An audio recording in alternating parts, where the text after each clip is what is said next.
Morning বন্ধুরা, কেমন আছো তোমরা? সবাই ভালো আছো তো? লাইফস্টাইল রিঙ্কুর পক্ষ থেকে তোমাদের সবাইকে ওয়েলকাম করছি। আমরা ভালো আছি। আর আজকে সানডে, অতএব চিকেন ডে বলতে পারছি না, কারণ আজকে চিকেন ডে হবে না। আজকে হাঁসের ডিম আর মুরগির ডিম মিশিয়ে কারি হবে। আমি হাঁসের ডিম খাই না। তা দেখো, হাঁসের ডিমটা সেদ্ধ করতে গিয়ে কি অবস্থা হলো দেখো, অবস্থাটা দেখো, খোলা খোলা সব বেরিয়ে গেছে, ছাড়াতে পারিনি। তা এইটাই আজকে খাবার। কালকে ঝোলটা করেছিলাম ডাঁটা, বেগুন, আলু, বড়ি দিয়ে, অসম্ভব সুন্দর খেতে হয়েছিল। আর ওইটা অনেকটা করেছি তো, বেশ অনেকটা আছে জানো। আর পোস্ত আছে কালকে। তা সব মিলিয়ে আজকে খাওয়া হবে। আর আজকে আরেকটা কি করবো, আচ্ছা এখানে এই যে আলু আর করলা কেটে নিয়েছি, একটু ভাজবো। এই হচ্ছে আজকে আমাদের খাওয়ার। ওই জন্য আজকে বড় করে নতুন তরকারি করতে বারণ করেছি। হ্যাঁ, ওই তাও তো বলো না, আলু করলা পেঁয়াজ দিয়ে ভাজবো, ডিমের কারি। প্রথম পথে আমাদের পেঁপে সেদ্ধ থাকে। হ্যাঁ, এই সব দিয়ে আজকে অনেক কিছু পদ হয়ে গেছে, যার জন্যে ফ্রিজে তো জায়গা কম না, যত ফ্রিজ ফাঁকা করব তত আমাদের সুবিধে। আর একটা জিনিস বলে দিই, রান্নাঘরে থাকতে থাকতে, যেহেতু রান্নাঘরের কোয়েশ্চেনই আমার ভীষণ ভীষণ ভীষণ প্রিয় বোন মীনাক্ষী, সে আমাকে লখনৌ থেকে কোয়েশ্চেন করেছে। সেই লখনৌয়ে থাকে, খুব লখনৌ চিকন পড়ো না। তা আদা কিভাবে আমি প্রিজার্ভ করব ফ্রিজে, আমি তোমাকে দুটো উপায় বলে দিচ্ছি। সেটা হচ্ছে, আদাটা তো ছাড়িয়ে নিয়ে ভালো করে ধুয়ে নিলে, যতটা সম্ভব কম জল দিয়ে আদাটাকে বেটে নিলে। এবার বেটে নেবার পর তো একটু সর্ষের তেল, একটু পরিমাণ মতো সর্ষের তেল দিয়ে আদাটাকে মাখিয়ে একটা কাঁচের শিশিতে প্রিজার্ভ করবে। কিচ্ছু হয় না ওটা, অন্তত তুমি 15 দিন খেতে পারবে। দোকানের যে কেনাগুলো অনেক প্রিজারভেটিভ দেওয়া থাকে, তো ওগুলো খেতে বারণ করে। আর আমি একটু এইগুলো বেশিই জানি, কারণ আমার মেয়ের থেকে এই জ্ঞানগুলো আমি নিই, জানো, ও ডাক্তার। হ্যাঁ, ওর থেকেই এইগুলো নিই। আর যারা তোমাদের ভয় দেখায় যে না টাটকা টাটকা করতে হবে, নাহলে শরীর খারাপ হবে, একদম ফেক কথা, এটা কোনো কিচ্ছু নয়। আর একটা জিনিস হচ্ছে, ওইভাবে রাখতে পারো। আর অনেক দিনের জন্যে যদি তোমরা কিছু স্টোর করতে পারো, ধরো ভাবছো তোমার অনেকটা আদা বাটা আছে, কোথাও তুমি বেড়াতে চলে যাচ্ছ, তুমি নষ্ট করবে না, তাহলে বরফ জমানোর যে আইসের যে ট্রেগুলো থাকে না, তাতে আদাগুলো দিয়ে দেবে, দিয়ে ডিপ ফ্রিজে তুলে দেবে। এইবার ওটা অনেক দিন থাকবে। তুমি বেরিয়ে ঠেরিয়ে এসেও ওই কিউব একটা করে যদি তরকারিতে দিয়ে দাও, তোমার আদাটাও নষ্ট হলো না, সংরক্ষণে থাকলো। অথচ মানে তুমি বাটার পরের কথা বলছো, তাই তো? মানে ধরো আমার আদা বাটা কিছুটা রয়ে গেল, আমি কিছুদিন, আমি সেটা ফেলে যাব না, বেড়াতে যাচ্ছি, আমি ওই কিউবের মধ্যে দিয়ে মানে স্টোরে, মানে ডিপ ফ্রিজে স্টোর করবো ওটা। আর যখন তুমি রাঁধবে, একটা করে কিউব বার করবে, করে তোমরা দিয়ে দেবে, কোনো কিচ্ছু খারাপ হয় না, করে দেখো, এবং শরীরও কিছু খারাপ হয় না। আমি এটা আমার মেয়েকে জিজ্ঞেস করেই কথাটা বলছি। আর আজকে তো এই রান্না তোমাদের বলেই দিলাম। আর একটাও জিনিস হচ্ছে যে পয়লা বৈশাখ কিন্তু এসে গেল, তোমরা কিছু কি কি কিনলে সেটা কিন্তু আমাকে জানাতে হবে তো, কি কি মার্কেটিং করলে, কি করলে। আমি তো এবারে কিছুই করিনি মার্কেটিং, তা একটু জানিও প্লিজ। আমার আর আগামীকাল নীলষষ্ঠী, একদম দাদা একটা দারুণ কথা মনে করিয়ে দিয়েছে যে আগামীকাল নীলষষ্ঠী। সমস্ত মায়েদের নীলষষ্ঠীর জন্য শুভেচ্ছা, ভালোবাসা, অভিনন্দন। সন্তান নিয়ে খুব ভালো থেকো মায়েরা আমার। আর প্রত্যেকের সন্তান যেন থাকে দুধে ভাতে, একদম। এবং আমরা আমাদের চ্যানেলের পক্ষ থেকে প্রত্যেক মাকে, মানে বিশ্বে যত মা আছেন যারা এই নীলষষ্ঠীর আওতায় পড়েন, তাদের জন্য অনেক অনেক শুভেচ্ছা, প্রণাম, নমস্কার, ভালোবাসা।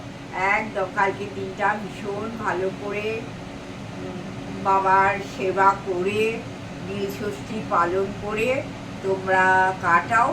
তবে নীলের পরের দিন বোধহয় চড়ক হয়, কোথায় চড়কের মেলা আমি এখানে জানি না। তবে শ্রীরামপুর তো মানে সবসময় কিছু না কিছু হয়, মানে এমন কিছু জিনিস নেই যে শ্রীরামপুরে হয় না। একটু হয়তো খোঁজ খবর নিলে সেটাও জানতে পারবো যে চড়ক হবে, মেলা বসবে। দেখা যাক, যদি জানি তোমাদের তো জানাবোই। তার কিছুটা গল্প তোমাদের সঙ্গে করে দিলাম। আর আমি না ঘুমের ওষুধ খেয়ে শুই তো, যখন কথা বলতে আরম্ভ করি কেমন একটা জড়তা জড়তা লাগে কথার মধ্যে জানো, তারপরে আস্তে আস্তে ঘুমের ভাবটা কাটে, তারপরে একটু ফ্রি হই। একদিন হয়ে যায়। আজকে এমন কি ঘুম পাচ্ছে যে তোমাদের কি বলি। যদি একটু ভুল ত্রুটি হয়ে যায় কথায়, প্লিজ আমাকে মার্সি করে দিও, ক্ষমা করে দিও।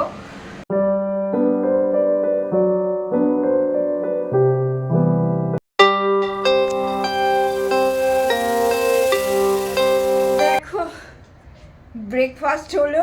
আজকে সানডে, দাদা কোনো মতেই উল্টো পাল্টা ওই ওটস দই সারা সপ্তাহ খাবে, কিন্তু না, ওটস দই আমি ফেভারিট। সানডেতে দাদাকে এই ওয়াই ওয়াই করে দিতে হবে। তবে অনেক সবজি দিয়েছে, হ্যাঁ, সেই কড়াইশুঁটি, ক্যাপসিকাম, গাজর, আলু, পেঁয়াজ সব পড়েছে, বিনস, সব কিছু দিয়ে দাদাকে ওয়াই ওয়াই করে দিয়েছি। এটা খেতে প্রচণ্ড ভালোবাসে। আর আমি কিন্তু ওইটা খাচ্ছি না, আমি ফল খাচ্ছি। দেখো, কলা দুজনের খাওয়া হয়ে গেছে। সকাল মানে চা খাওয়ার পর একটু বাদে কলাটা দুজনে খেয়ে নিলাম, কারণ এটা দাদাকে খেতেই হবে কলাটা। আর তার সঙ্গে সঙ্গে আমি আগে যে খুব কলা খেতে ভালোবাসতাম তা নয়, কিন্তু এখন কি বলতো, বয়স হওয়ার সঙ্গে সঙ্গে মনে হয় একটু এনার্জির প্রয়োজন আর কি। তা কলাটা আমিও দাদার সঙ্গে খাই। সকালবেলা কলাটা খাওয়া হয়ে গেছে। আমার ব্রেকফাস্ট হচ্ছে তরমুজ, আর এখানে হচ্ছে মুসম্বি, লেবু, আর দুটো খেজুর। খেজুরটা দাদাকে পরে দেবো, এটা খাওয়ার পর দেবো। আর যদি তরমুজ দাদা আমার সঙ্গে খায় তো খাবে, অসুবিধা তো নেই। তা দেখো, দেখিয়ে দিলাম আমাদের ব্রেকফাস্ট। দুজনের দু রকম ব্রেকফাস্ট। খাক, একটু ভালোবাসে ওই জন্যই করে দিই, যে তেল ফেল বেশি কিছু দিয়ে করি না। আর ওয়াই ওয়াইয়ের মধ্যে একটা অনিয়ন অয়েল থাকে, ঠিক একটুখানি একটা পাউচে, ওইটা দিয়েই করে দিই। জানো তো আমার হাতে তেলটা কমই, ভালোবাসে। খাক একটা দিন সপ্তাহে। আমার ফুলকুমারি ঢুকে গেছে অনেকক্ষণ। বন্ধুরা, আমার যে কালকে রানারটা দেখিয়েছিলাম তোমাদের, যে রানারটা এসেছে, পিঙ্ক ঘর সাজছে। দেখো, রানারটা কিন্তু মানে মাস্ট বাই প্রোডাক্ট। সত্যি বলছি, আমার এত পছন্দ হয়েছে যে কি বলি এই রানারটাকে। আর একটুখানি পিঙ্ক ঘর আস্তে আস্তে সেজে উঠছে। যদিও আমার এখনো অনেক জিনিসই আসবে টুকটুক করে, বলি না মধ্যবিত্তদের শখ অনেক, স্বাদটা পূরণ করতে একটু সময় লাগে, লেন্দি প্রসেস, প্রত্যেক মাসের এটা প্রসেস। তা দেখো, আমার এই বুদ্ধদেবও কিন্তু পিঙ্ক, হ্যাঁ, এটা খুব সুন্দর ম্যাচিং হয়ে গেছে। এরপরে এই ফুলগুলো আমি নিচ্ছি, এইগুলো পিঙ্ক, এই যে এইগুলো পিঙ্ক। আচ্ছা, আর একটাও জিনিস হচ্ছে, এইটা আমাকে রাখতেই হবে, কারণ এটা পিঙ্ক জলও পড়ে, ব্লু, পিঙ্ক, সবুজ সব পড়ে। তবে জলটা একটু কমে গেছে দেখছি, জলটা লাগাতে হবে, দিতে হবে। এর মধ্যে ঢাললেই এটা ওই ফোয়ারার মতো কাজ করে, তোমরা সবাই জানো, এটা বলার কিছু নেই। তা এইটা করলাম। আচ্ছা, তারপরে দেখো বন্ধুরা, এইটা তোমরা দেখেছো আইকিয়া থেকে পিঙ্ক কালারের, এটা আমি এনেছি।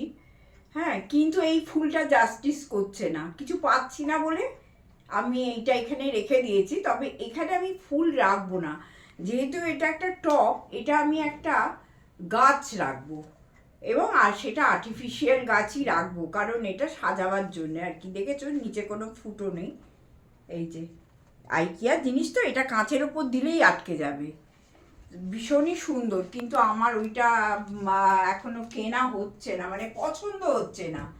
দেখছি অনেক কিছুই, কিন্তু পছন্দ হচ্ছে না। তার থেকে এই ফুলটা দিয়ে রাখি, এই ঘাড় পাথর দিয়ে বসিয়ে দেবো না ছড়া। না, আমি তো এটা রাখবো না, এটা রাখার কোনো প্রশ্নই নেই। এর উপরে পিঙ্কের একটা কভার দেবে বলেছো? হ্যাঁ, এইখানে একটা পিঙ্কের আমি কভার দিয়ে দেবো, যেটা আমার সময় লাগবে বার করতে।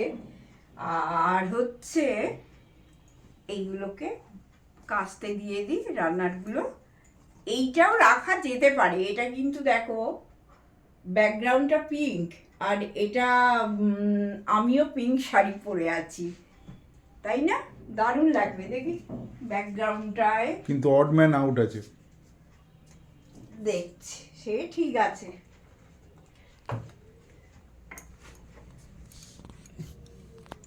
অডম্যান কিন্তু নীল নীল পাঞ্জাবি আর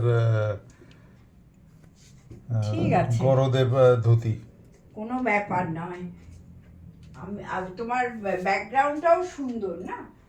আচ্ছা, আর আমার পিঙ্ক বেড, দেখো এই এই কুশান কভারগুলোতে তোমাদের দেখিয়েছিলাম, সেই কুশান কভার কিন্তু এসে গেছে, দাদা পরিয়েও মানে এসে গেছে মানে দাদা পরিয়ে দিয়েছে। আর এই ওয়ালটা দেখো, এই ওয়ালটা, এটা কিন্তু আমার পিঙ্ক ওয়ালে কাজ করা আছে, যার জন্যই আমি এটাকে পিঙ্ক ঘর সাজাচ্ছি। আর এইটা আমার যে আলমারি, এইবার আলমারিটাও পিঙ্ক, এটা তো আমি ফেলে আসিনি ও বাড়ি থেকে। ওখানেও দেখো ফুলটা পিঙ্ক ফুল রেখেছি।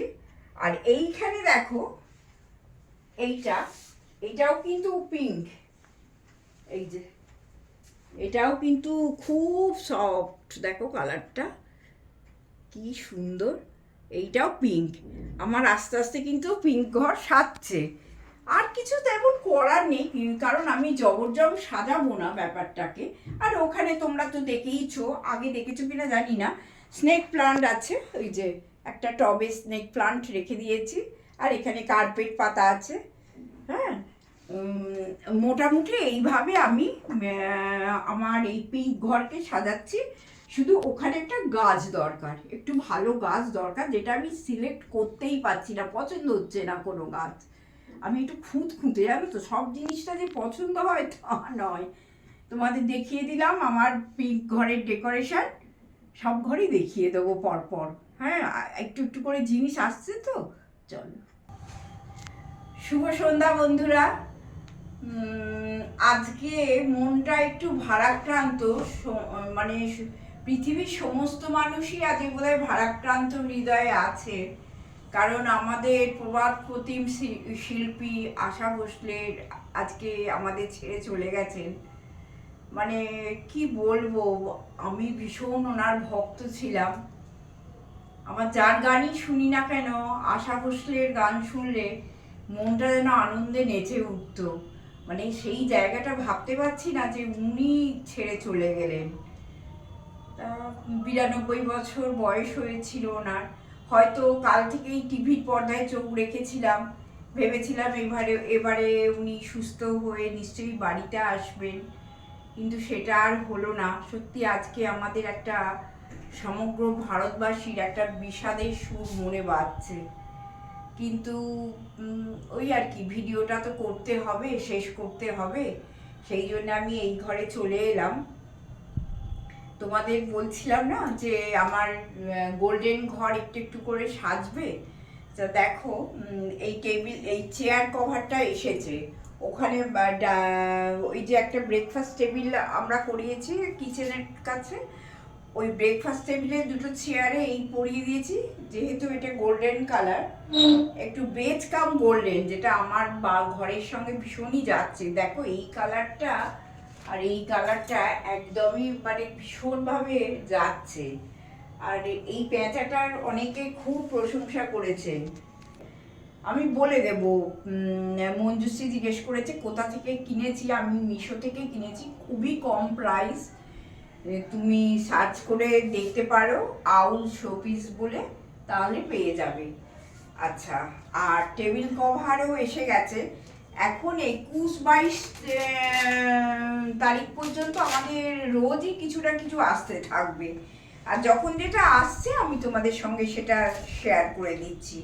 টেবিল কভারও এসে গেছে, দেখো, যেহেতু আমার গোল্ডেন ঘর, হ্যাঁ, দেখো সাদাতে আর গোল্ডেনে কেমন হয়েছে অবশ্যই জানিও। খুলেই দেখাচ্ছি, এই যে।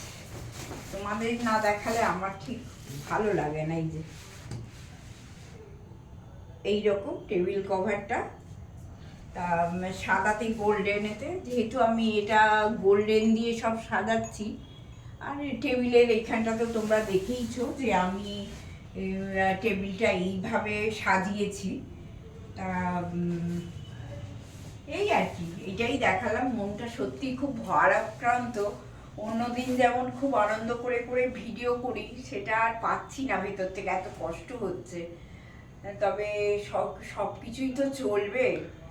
আর আরেকটাও জিনিস হচ্ছে, একটু আজকে খাবারটা দেখিয়ে দেবো, রাত্রিবেলা আমরা কি খাচ্ছি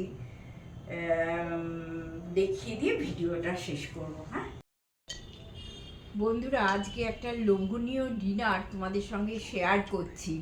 সেটা হচ্ছে যে দেখো, এই সেই আম তেল করেছিলাম, আম তেল দিয়ে দেখো মুড়ি মাখা। এটা দাদার মুড়ি, দাদা একটু উগ্র খায়, আমি তো অতটা উগ্র খেতে পারি না। এটা দাদার, আর এটা আমার। যা গন্ধ না বন্ধুরা, আমার কথা শুনে একবার অন্তত এই আম তেলটা করে খাও। মানে কি বলবো, মুখে জল এসে যাচ্ছে। সব কিছু যা যাই, আলু সেদ্ধ ফালু সেদ্ধ সব কিছু দিয়েই মুড়িটা মাখিয়েছি। শুধু এখন চানাচুরটা আমরা খাই না বলে দিইনি, বাদাম টাদাম যা কিছু সব আছে আর কি। আর এখানে পেঁয়াজ আর লঙ্কাও আছে, এতেও একটু লঙ্কা দিয়েছি। এই যে লঙ্কার গন্ধটা তো দারুণ লাগে। আর একদম অল্প তেলে মুসুর ডালের বড়া ভাজা করেছি। তোমরা কে কে ভালোবাসো বলবে। 1 কোয়া রসুন দিয়ে বেটে নিয়েছি, নিয়ে পেঁয়াজ দিয়ে এটা হালকা হালকা তেল দিয়ে ভেজে সেঁকেছি। আমাদের যেমন সেঁকা, আমাদের তো ফ্লাডের তেলে আমরা খাই না। হ্যাঁ, তা এই হচ্ছে আজকে আমাদের ডিনার। বন্ধুরা, আজকের মতো ভিডিওটা শেষ করলাম। প্লিজ সঙ্গে থেকো, সাবস্ক্রাইব করো, কমেন্ট করো, লাইক করো, যা যা করার। দাদা বৌদির হাতটা ধরে টেনে টেনে নিয়ে যাওয়ার দায়িত্ব কিন্তু তোমাদেরই দিয়ে দিয়েছি। অতএব সঙ্গে থেকো, আর প্লিজ সাবস্ক্রাইবটা করো। হ্যাঁ।